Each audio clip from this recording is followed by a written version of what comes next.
Halo semuanya, Assalamualaikum warahmatullahi wabarakatuh. Saya Nadia Syawala dengan NIM 860484876, Prodi Pendidikan Guru Sekolah Dasar Universitas Terbuka Bogor.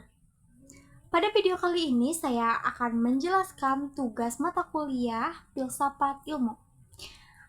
Yang pertama-tama ada pengertian filsafat ilmu. Kita bahas yang pertama kali di video kali ini adalah filsafat ilmu, yaitu ilmu yang membahas dasar, cara memperoleh, dan manfaat ilmu.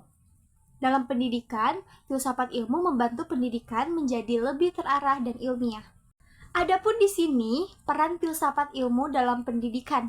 Yang pertama, mengawasi tujuan dan nilai pendidikan. Yang kedua, memperkuat pendidikan agar berbasis ilmu dan penelitian. Yang terakhir, membentuk karakter, moral, dan cara berpikir kritis siswa. Adapun pendidikan bermakna. Yang pertama, pembelajaran dikaitkan dengan kehidupan sehari-hari. Yang kedua, siswa tidak hanya menghafal, tetapi memahami dari penerapan ilmu tersebut. Yang terakhir, membantu perkembangan ilmu pendidikan. Yang pertama, bagaimana filsafat ilmu mengawasi dan mempertanyakan eksistensi, keilmiahan, serta nilai-nilai dalam ilmu pendidikan. Filsafat ilmu berperan sebagai landasan kritis dalam ilmu pendidikan dengan cara mengkaji 3 aspek utama, yaitu yang pertama, ontologi, mempertanyakan apa hakikat pendidikan itu, objek apa yang dipelajari, serta realitas dalam dunia pendidikan. Yang kedua, epistemologi.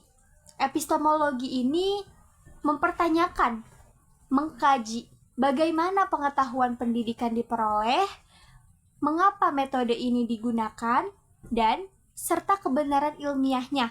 Yang terakhir yaitu aksiologi. Aksiologi ini menilai manfaat dan nilai-nilai yang terkandung dalam pendidikan seperti etika, moral, dan tujuan pendidikan itu sendiri. Bagaimana sih pendidikan yang bermakna dan bernilai turut memperkuat memperkembangkan filsafat ilmu? Pendidikan yang bermakna dan bernilai akan menghasilkan praktik pendidikan yang tidak hanya fokus pada transfer ilmu, tetapi juga membentuk karakter dari pemikiran kritis. Hal ini memperkuat filsafat ilmu karena yang pertama, untuk mendorong refleksi terhadap tujuan pendidikan. Yang kedua, mengembangkan pemikiran kritis terhadap teori dan praktik pendidikan. Yang ketiga adalah menjadikan pendidikan sebagai sarana pembentukan manusia yang utuh atau intelektual dan moral, sehingga pendidikan menjadi ruang aktualisasi dari konsep-konsep filsafat ilmu. Filsafat ilmu ini memastikan bahwa ilmu pendidikan tidak hanya benar secara ilmiah, tetapi juga bermakna dan bernilai. Filsafat ilmu disebut sebagai pisau analis atau ontologi, epistemologi, aksiologi dalam membedah persoalan pendidikan. Nah, filsafat ilmu ini disebut sebagai pisau analisis. Mengapa? Karena digunakan untuk mengkaji masalah pendidikan secara mendalam melalui 3 pendekatan ini. Yang pertama, ontologi, menganalisis hakikat masalah. Misalnya, apa itu belajar? Yang kedua, epistemologi, mengkaji cara memperoleh solusi metode pembelajaran yang tepat. Yang terakhir, aksiologi, menilai dampak dan nilai dari solusi tersebut. Pertanyaannya, apa aspek ini masalah pendidikan dapat dipahami secara menyeluruh dan tidak diangkal? Atau yang terakhir yaitu contoh konkret penerapan filsafat ilmu dalam praktik pendidikan. Contoh penerapannya dalam dilihat. Contoh konkret penerapan filsafat ilmu dalam praktik pendidikan. Contoh penerapannya dapat dilihat dalam 1. Kebijakan kurikulum. Kebijakan kurikulum, penyusunan kurikulum ini mempertimbangkan nilai atau aksiologi, isi materi atau ontologi, dan cara penyampaian atau epistemologi.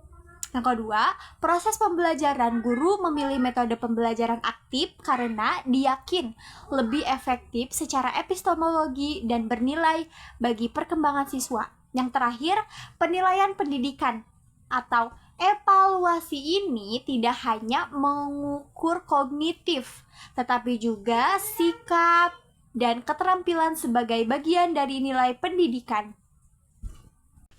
Jadi kesimpulan filsafat ilmu memiliki peran dalam pendidikan sebagai dasar berpikir kritis, alat analisis, serta ilmu memiliki peran yang penting dalam pendidikan sebagai dasar berpikir kritis, alat analisis, serta penentu arah dan nilai pendidikan agar lebih bermakna, ilmiah, dan bermanfaat bagi kehidupan sehari-hari. Segitu saja jawaban dari saya. Kurang lebihnya mohon maaf dan semoga pembahasan ini bermakna dan kepakai di kehidupan sehari-hari kita. Assalamualaikum warahmatullahi wabarakatuh. Saya pamit.